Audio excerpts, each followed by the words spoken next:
Before I tell you what James Webb actually found, I need to be upfront about something, because the title of this video sounds like it's promising some kind of disaster. It isn't. Nobody is in danger, no asteroid is coming. What actually happened is something quieter and, in its own way, more unsettling to the people whose entire careers are built on understanding how the universe works. James Webb pointed itself at the most distant, most ancient light it could find, light that left its source more than 13 billion years ago. And it found galaxies and black holes that, according to every model cosmologists have relied on for decades, simply should not exist yet. Not fewer of them than expected, not slightly bigger than expected. In some cases, dozens of times more massive and more mature than the math says was physically possible at that point in the universe's history. Scientists have started calling this a genuine crisis in cosmology, and that's not a word astronomers use lightly. This is the real story behind that phrase, what Webb actually found, and why some of the smartest people in physics are quietly admitting they may have gotten something fundamental wrong about how the universe built itself. If you want more real science explained without the exaggeration, subscribe now, because this particular mystery is still wide open. To understand why this is such a big deal, you first have to understand what astronomers actually expected to see when Webb turned its instruments toward the most distant reaches of the observable universe. Because Webb doesn't just take pretty pictures of faraway galaxies. Given how light travels at a fixed, finite speed, looking at an object 13 billion light years away means you are looking at light that left that object 13 billion years ago, back when the universe itself was only a few hundred million years old.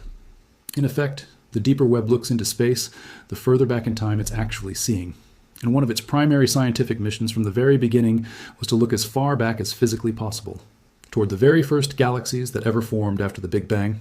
Cosmologists went into that search with a well-established, heavily tested framework already in hand, called the Standard Model of Cosmology, sometimes referred to by its more technical name, Lambda CDM. That model describes, in fairly precise mathematical terms, how matter should have clumped together under gravity in the young universe, gradually building up small pockets of gas into the first stars, then merging those into small early galaxies, then slowly growing those galaxies larger and more massive over enormous stretches of cosmic time. Based on that model, galaxies that formed within the first few hundred million years after the Big Bang should have been small, dim, and relatively unremarkable, still in the earliest stages of construction. That was the expectation Webb launched with. That is not what Webb found. Beginning almost immediately after Webb started science operations in the middle of 2022, astronomers analyzing its earliest deep field images began flagging galaxies that looked wrong. Not wrong in the sense of a calibration error, but wrong in the sense that they appeared far too bright, far too massive, and far too structurally developed for how early in the universe's history they were sitting. A landmark study published in the journal Nature identified several candidate galaxies at redshifts corresponding to roughly 700 million years after the Big Bang, whose implied stellar masses, based on how much light they were putting out, came out large enough to rival galaxies that took billions of years longer to assemble in every previous model anyone had built. Some early candidates suggested stellar masses approaching 100 billion times the mass of our own sun, packed into galaxies that, according to the Standard Model, simply hadn't had enough time to build up that much material yet. Researchers studying the earliest data started referring to these objects informally as blue monster galaxies, ultra-bright, intensely star-forming systems that were putting out far more light, far earlier, than any existing theoretical model predicted should be possible. If a story built entirely on real, peer-reviewed astrophysics is the kind of thing you want more of, drop a like on this video right now. It genuinely helps this content reach more people who'd get value out of it. Much of this evidence has come out of large, systematic survey programs specifically designed to hunt for exactly this kind of object, rather than one-off lucky discoveries. Programs like the Cosmic Evolution Early Release Science Survey and the JWST Advanced Deep Extragalactic Survey have spent enormous amounts of Webb's limited observing time systematically imaging and then following up with detailed spectroscopy on thousands of candidate galaxies at these extreme distances, specifically to build up a large enough sample that individual measurement errors or unusual outliers don't get mistaken for a broader pattern. It's precisely because these anomalies have shown up repeatedly across multiple independent survey programs, using different fields of the sky and different research teams doing their own separate analysis, that astronomers have taken the pattern seriously, rather than dismissing it as a fluke in a single dataset. Here's why astronomers didn't just quietly adjust one number in their models and move on, because this wasn't a small, easily absorbed correction. If these mass estimates hold up under further scrutiny, it means galaxies in the extremely early universe built up stars at a rate significantly faster and more efficiently than anything the standard cosmological model currently allows for. Some researchers have proposed that early galaxies may have converted raw gas into stars far more efficiently than galaxies do today, essentially skipping past inefficiencies that slow star formation down in the modern universe. Others have suggested that the actual population of stars inside these early galaxies might be skewed toward larger, more massive stars than we see forming today, a difference that would make a given galaxy look more massive from its light output than it actually is. And a third possibility, one that cuts even closer to the bone for cosmologists, is that the fundamental assumptions built into the Standard Model about how quickly structure formed after the Big Bang may simply need to be revised. None of these explanations are minor. Each one implies that something core to how astronomers have understood the universe's early history for the past several decades needs a genuine rethink. Then came a second mystery, discovered almost by accident while astronomers were combing through Webb's deep survey data looking for exactly these kinds of early, massive galaxies. Scattered throughout Webb's images of the distant universe, researchers kept finding small, compact, strikingly red objects that didn't behave like ordinary galaxies or ordinary stars. They came to be known, somewhat informally at first, as little red dots, and their true nature turned out to be genuinely difficult to pin down. Some of them looked, at first glance, like extremely compact galaxies. Others showed spectral signatures more consistent with an active galactic nucleus, the intensely bright, energetic glow produced by a supermassive black hole actively feeding on surrounding gas and dust at the center of a galaxy. Follow-up spectroscopic observations on a number of these objects revealed broad emission lines in their light, the specific kind of signature astronomers associate with gas swirling at extremely high velocities close to a black hole, strongly suggesting that at least a significant fraction of these little red dots are, in fact, actively feeding black holes, rather than ordinary young galaxies. If you found this as strange as I did while researching it, drop a comment and let me know. It genuinely helps me figure out what to cover next. Here's where the mystery deepens even further, because the black holes powering some of these objects turned out to carry masses that don't fit comfortably into any existing model of how black holes are supposed to grow. In the modern nearby universe, astronomers have documented a fairly consistent relationship between the mass of a supermassive black hole sitting at a galaxy's center and the mass of the surrounding galaxy itself. Bigger galaxies tend to host bigger black holes, in a ratio that's held up remarkably well across an enormous range of galaxies studied over decades. Several of the black holes Webb identified in the extremely early universe, some existing within the first 5 to 700 million years after the Big Bang, broke that ratio dramatically, appearing to carry masses in the range of 1 to several million times the mass of our Sun, sometimes rivaling or even exceeding the total combined stellar mass of the surrounding galaxy that supposedly hosts them. One of the most striking examples came from detailed spectroscopic analysis of a galaxy known as GN-Z11, observed at a point roughly 430 million years after the Big Bang, where researchers detected a specific emission line strongly associated with an actively accreting black hole, indicating a supermassive black hole already existed at a point in cosmic history when, according to standard models of how black holes grow gradually over time by consuming surrounding matter, there simply shouldn't have been anywhere near enough time for a black hole that size to have formed. There's a deeper layer to this story that connects directly back to an entirely separate open question in astrophysics: the nature of the very first generation of stars ever formed in the universe, sometimes referred to as population 3 stars. These theoretical first-generation stars would have formed out of pure hydrogen and helium left over directly from the Big Bang, with none of the heavier elements that later generations of stars, including our own Sun, contain, because those heavier elements didn't exist yet until earlier generations of stars had lived, died, and seeded the universe with them. Models predict these very first stars could have been dramatically larger and hotter than stars forming today, burning through their fuel extremely quickly and potentially collapsing directly into black holes at the end of their short lives. No one has ever directly confirmed the existence of one of these theoretical first stars.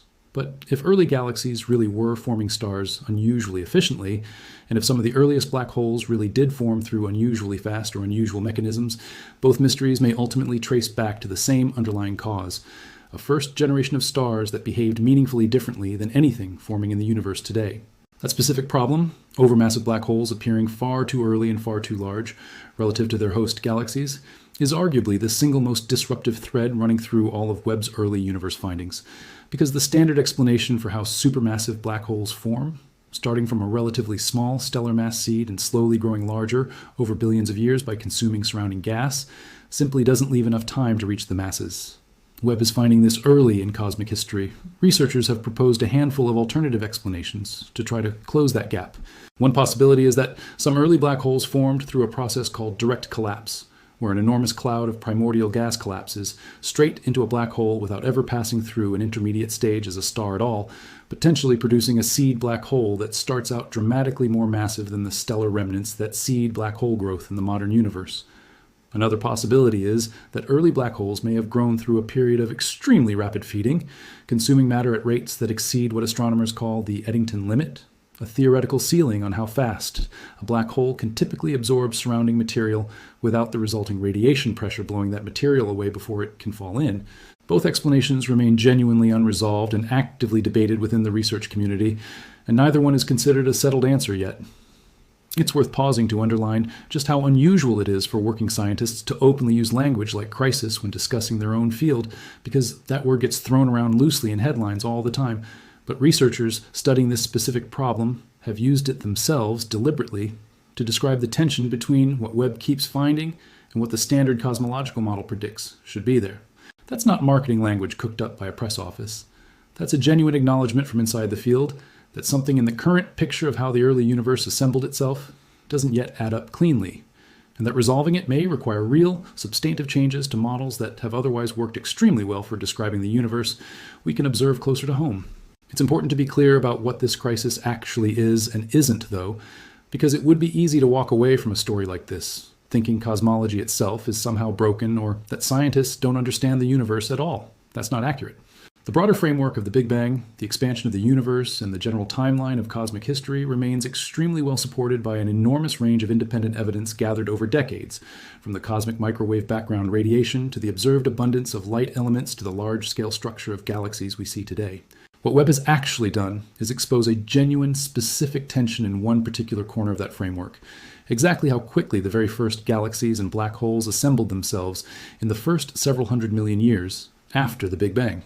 That's a real, meaningful scientific puzzle, and resolving it may well require adjusting specific assumptions about star formation efficiency, black hole seeding mechanisms, or the behavior of the earliest generations of stars, without requiring anyone to throw out the broader picture of how the universe formed and evolved. There's also a competing explanation worth mentioning honestly, because not every researcher studying this data is convinced these galaxies and black holes are actually as extreme as the earliest estimates suggested. Some scientists have proposed that dust surrounding these early objects could be reddening and dimming their light in ways that make mass estimates based purely on brightness unreliable, potentially inflating how massive some of these systems actually appear to be compared to their true underlying mass. Untangling how much of this apparent crisis reflects a genuine fundamental gap in cosmological theory versus how much of it reflects the practical difficulty of accurately measuring the mass and composition of extremely faint dust, extremely distant objects, using light that's traveled across the entire observable universe to reach us, remains an active and unresolved area of research in its own right. It's also worth being precise about the statistical language researchers actually use behind the scenes on findings like these, because responsible science reporting depends on that precision.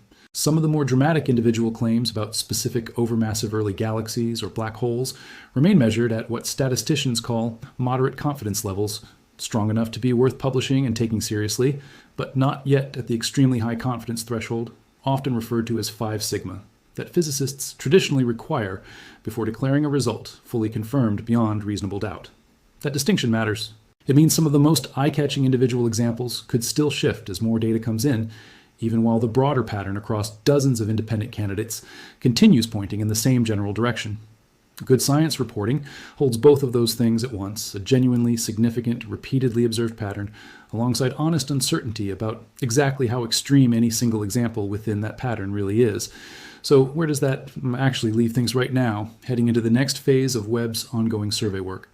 Astronomers are continuing to gather deeper, more detailed spectroscopic data on both the unusually massive early galaxies and the population of little red dots scattered throughout the early universe, specifically to nail down more precise mass estimates and settle exactly how many of these overmassive black holes actually exist at these extreme redshifts. Additional survey work is already planned specifically to expand the sample size of confirmed early massive galaxies and overmassive black holes, since a handful of extreme examples, however striking, aren't yet enough on their own to force a wholesale rewrite of the standard cosmological model. Whether the eventual resolution turns out to be a matter of adjusting how efficiently early galaxies formed stars, a genuinely new mechanism for seeding supermassive black holes, or some combination of dust effects and measurement uncertainty that brings these extreme numbers back down closer to what the standard model already predicts, remains to be seen. and researchers themselves are candid that they don't have the final answer yet. So, what does all of this actually add up to? James Webb was built in large part specifically to look as far back into cosmic history as physically possible, and it has done exactly that, revealing an early universe that looks meaningfully different from what the best available models predicted before it launched. Galaxies far too massive and far too luminous for how young the universe was when their light left them. Black holes far too large relative to their surrounding galaxies to have grown the way current theory says black holes are supposed to grow. And an entire population of strange, compact, deeply red objects whose fundamental nature is still being actively debated by the researchers studying them. None of it threatens anyone here on Earth. What it does threaten is a piece of theoretical physics that cosmologists have relied on for decades, and that's precisely why serious scientists are using words like crisis to describe it, not because anything dangerous is happening, but because a telescope built to look back at the beginning of everything found something that doesn't yet fit the story we thought we understood. There's something worth sitting with before we wrap up, though, because it says something genuinely remarkable about how science actually works when it's functioning properly. A multi-billion-dollar telescope, built over decades, launched specifically to test our best existing theories about how the universe began, went up into space, and immediately started producing results that don't fit those theories cleanly. That's not a failure of the mission. If anything, it's closer to the opposite. A telescope that only confirmed what everyone already expected would have been a much less interesting use of that kind of investment. Webb was built to look at the edge of what we understand, and it found exactly that, an edge, a place where the map runs out and the real work of science, the slow, careful process of figuring out what comes next, is only just beginning. If stories like this, grounded entirely in real, published research instead of exaggerated headlines, are what you come here for, subscribe to this channel and turn on notifications, because Webb is still gathering data on exactly this question. And there's a very real chance the next round of results either resolves this crisis or deepens it even further. Thanks for watching, and I'll see you in the next one.